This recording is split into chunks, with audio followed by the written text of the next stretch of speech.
Comment les artistes européens ont représenté les Noirs dans leurs tableaux à travers les siècles? Être noir entre peinture et histoire, c'est tout de suite dans le grand angle du 64 minutes.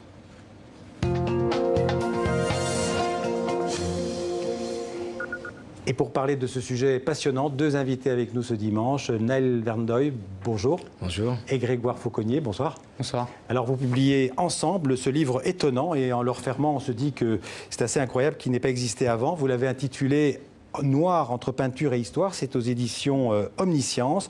Alors vous êtes, je crois, tous les deux professeurs d'histoire géo. C'est comme ça que vous vous êtes connus d'ailleurs? Oui, sur les bancs de l'université en fait, de Nanterre. Dans les années en 2004, je pense exactement. Voilà, on est amis de longue date et c'est même mon témoin de mariage. Voilà. Alors, comment vous est venue l'idée de faire ce livre et de le faire ensemble sur la place des Noirs, donc dans la peinture européenne? En l'occurrence, l'idée revient essentiellement à Naël, donc je vais le laisser présenter le... Alors, c'est vous qui avez eu l'idée, alors? C'est moi qui ai eu l'idée, oui. Alors, avec le recul, parce que notre ouvrage est sorti maintenant depuis 2 mois, avec le recul, je pense que ce livre, c'est la combinaison de mon identité. C'est-à-dire que je suis français, d'origine sénégalaise, je suis historien et noir. Donc, à travers tous ces filtres, lorsque je regarde une toile dans un musée, je pense que je mets tous ces prismes et ça me permet d'avoir un autre angle de vue. Alors, vous posez le cadre général au début. On peut déjà commencer peut-être à en voir quelques-unes de ces tableaux. Mais au début, vous dites qui est ce noir dans le tableau? Que fait-il là? Pourquoi l'artiste l'a intégré dans son tableau? C'est les questions que vous vous êtes posées en fait à l'origine de ce livre. Je pense que c'est vraiment la question originale. On s'est demandé qu'est-ce qu'un noir et on a essayé de trouver une définition qui soit conforme à la réalité.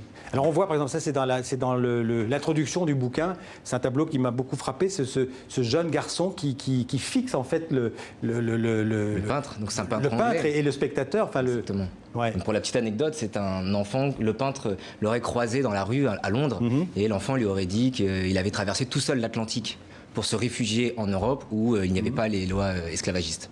Alors le livre est divisé en 10 chapitres. 10 thématiques, on peut dire. On va commencer à les regarder. D'ailleurs, on va regarder parce que la première thématique, c'est l'allégorie d'un territoire. Donc, on peut peut-être regarder ce tableau. J'espère que voilà. Alors ça, c'est un tableau de Rubens, tout à fait, très connu. Vous voulez le commenter? Alors, en fait, c'est un tableau qui sert justement à différentes autres œuvres de Rubens, et notamment un tableau sur l'allégorie d'un territoire, de l'Afrique en l'occurrence. En fait, Rubens s'est inspiré de ce modèle à chaque fois pour essayer de mettre en évidence un personnage comme métaphore, comme allégorie. D'accord, parce que l'allégorie d'un territoire, ça veut dire que pour les Européens, le noir, c'était l'Afrique. C'était l'Afrique, exactement.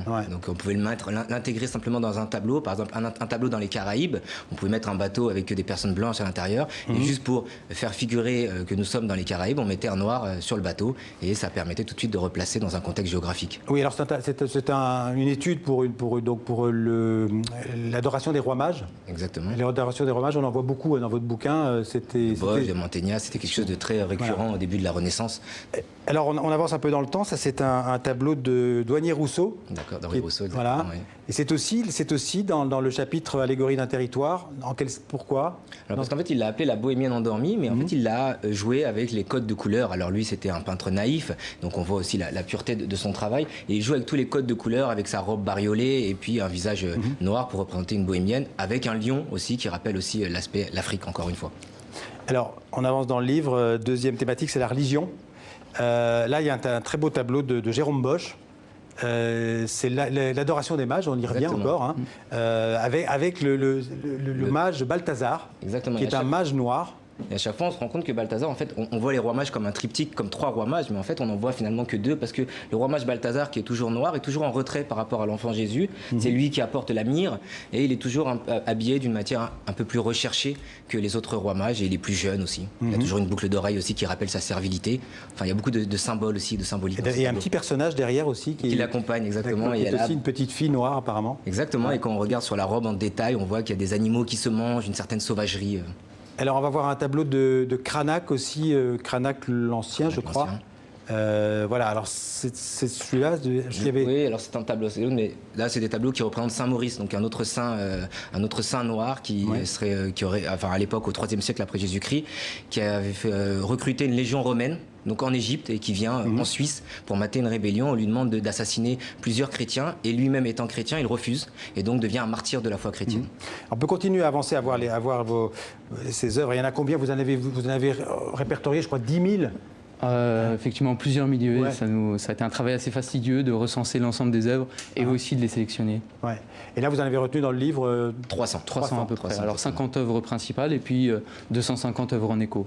Alors il y a l'illustration, la représentation du corps noir, très important dans le livre. Hein. Et là, on en voit un exemple avec ce tableau, une étude de nègre qui date de 1838. Alors c'est un tableau qui a une facture très moderne, je trouve. Et ce qui est assez intéressant encore pour l'anecdote, c'est qu'en fait, il fait une étude pour son maître sans savoir quel va être le tableau final. Mais en fait, le tableau final doit représenter le diable qui tombe du ciel. Donc sans le savoir, il va représenter le diable noir. À partir de quand est-ce que le noir est représenté dans la peinture européenne? Alors en fait, le noir est représenté depuis déjà très longtemps. Les historiens ont mis en évidence que des figures de l'art pariétal représentaient des noirs dès le 2e millénaire avant Jésus-Christ en Crète. Mais c'est vrai que les personnages noirs apparaissent de plus en plus fréquemment à partir du XVIe siècle à la faveur des échanges entre l'Europe et l'Afrique. Alors voilà, alors ça c'est tout. Je ne sais plus dans quel chapitre c'est, vous allez m'aider. C'est sur l'allégorie d'un territoire toujours. Voilà. Là, on est sur un peintre néerlandais qui a représenté une scène. Alors ça va vite, pardon. Mais c'était une scène. Alors ça, c'est aussi un tableau très intéressant. La représentation du corps, j'imagine aussi. Celui-là est assez réaliste et on voit vraiment que l'artiste, qui est une femme d'ailleurs, Benoît, a travaillé vraiment la pigmentation et on le voit sur le sein, autour du téton, notamment la pigmentation noire. Oui, parce que c'était pas évident de reproduire de faire de la peinture noire. C'est quelque chose de nouveau, il fallait s'adapter et se mettre au goût du jour. Nouveau, ça veut dire ça date plus ou moins de quelle époque? Dès la Renaissance, on a essayé, mais c'est vrai qu'au départ, on a une standardisation des Noirs. Ils ont tous le même visage, ils ont tous la même couleur de peau. C'est seulement après, avec le 16e, 17e siècle, qu'on va essayer de travailler, d'être un peu plus précis dans tout ça. Alors normalement, après, on a un tableau de Picasso, si je ne me trompe pas. Voilà. Alors ça, c'est la femme à l'éventail. Donc c'est aussi, comment dirais-je, la représentation du corps de la femme noire. Alors évidemment, c'est à la sauce Picasso. C'est beaucoup plus récent, ça date de 1908. Voilà, qu'est-ce qu'on peut en dire de ce tableau? Alors pareil, c'est dans l'aspect primitif, dans l'art primitif. Donc là, on voit surtout le visage. Mais en réalité, c'est pas vraiment une femme noire qui l'a représentée, même si elle a la couleur d'une femme noire. Ce serait une de ses amantes peut-être. Mais on voit au niveau du visage où on voit une certaine symétrie dans le visage, qui est bien sûr inspirée des masques africains. Alors, je vous disais tout à l'heure l'esclavage, évidemment, vous en parlez, c'est un des chapitres de votre livre. On va voir, ça c'est un tableau qui date de 1849, je crois, c'est l'année qui a suivi l'abolition de l'esclavage. Hein. Tout à fait. Donc, et c'est en fait une commande d'État, justement, pour mettre en valeur l'abolition de l'esclavage dans les colonies. Donc on peut observer notamment dans la partie centrale du tableau les deux esclaves avec les chaînes rompues qui célèbrent ce moment. Et donc les bourgeois ou la noblesse blanche qui assistent à ça. Alors effectivement, il y a des réactions qui sont un peu désarçonnantes parce que visiblement, c'est ce que vous appelez la bourgeoisie blanche créole semble beaucoup moins favorable à cette décision, à cette abolition de l'esclavage. Ce qui est intéressant peut-être pour souligner, c'est qu'en fait ce thème, c'est seulement un thème sur 10 parce que c'est vrai que ça revient souvent dès qu'on dit qu'on travaille sur les Noirs, on nous dit vous travaillez sur l'esclavage ou la colonisation.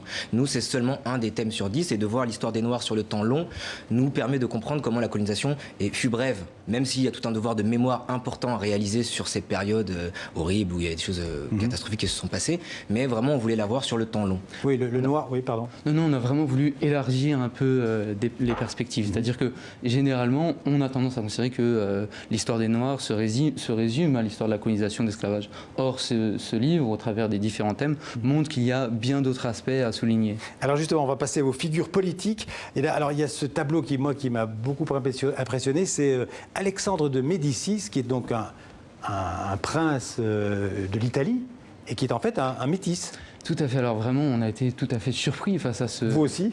Oui, complètement. Parce qu'en fait, c'est quand même un personnage qui est assez ignoré par l'historiographie. Et Alexandre de Médicis a régné sur Florence entre 1532 et 1537. Alors sa filiation est un peu mystérieuse, mais visiblement, il serait le fils de Laurent II de Médicis et d'une esclave noire vivant en Italie. On va aller plus vite parce qu'il y a encore plein de tableaux. Ouais. On va les montrer au fur et à mesure, on va les faire suivre. Et puis, voilà, ça c'est le premier député noir à la Convention, c'est aussi un tableau... Gisbelet, c'est incroyable. Ouais. Voilà, très impressionnant. Versailles. Mais peut-être que pour parler de tous ces personnages, ce qui est intéressant, c'est de voir que nous, on n'a pas voulu traiter le noir comme un objet.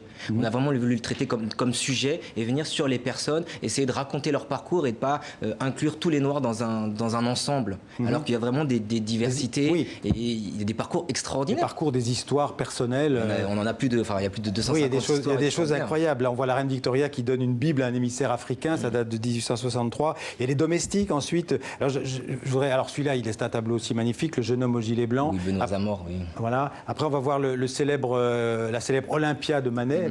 Bien évidemment. Un des tableaux les plus connus de l'histoire de la peinture. Voilà. Et donc, en fait, l'écrivain Mabanckou que vous citez, il dit l'histoire de France est aussi cousue de fil noir. C'est un peu ça aussi, j'allais dire, la philosophie de votre livre. C'est tout à fait ça. C'est vraiment, on a voulu exhumer certains grands personnages pour mettre en évidence le fait que depuis déjà plusieurs siècles, l'histoire des relations, enfin de l'histoire de l'Europe est marquée par cette présence noire. En fait, pour nous, on voulait vraiment, c'était notre démarche, montrer que cette diversité peut être une chance et une richesse. Ouais. C'est un musée imaginaire des Noirs, on peut dire ça aussi. Ça a failli être le titre. Voilà. Écoutez, on va en rester là. Peut-être qu'on continue. Là, oui, après, ce tableau, je ne sais pas combien de temps il nous reste, mais ce tableau est magnifique. Voilà. Ça, c'est le bal nègre, évidemment. C'est Paris, c'est les années folles. Voilà. Incroyable. Voilà. Enfin bon, il faut aller voir ce livre. Il y en a 300. Hein. Il y a le radeau de la Méduse. On aurait pu faire l'émission. En fait, c'est une addition d'historiettes. C'est ce qu'on a aimé vraiment. Donc un magnifique livre, noir entre peinture et histoire. Merci beaucoup à tous les deux d'être venus en parler. C'est un très beau livre en cette période de fête. Voilà. Merci beaucoup. Merci.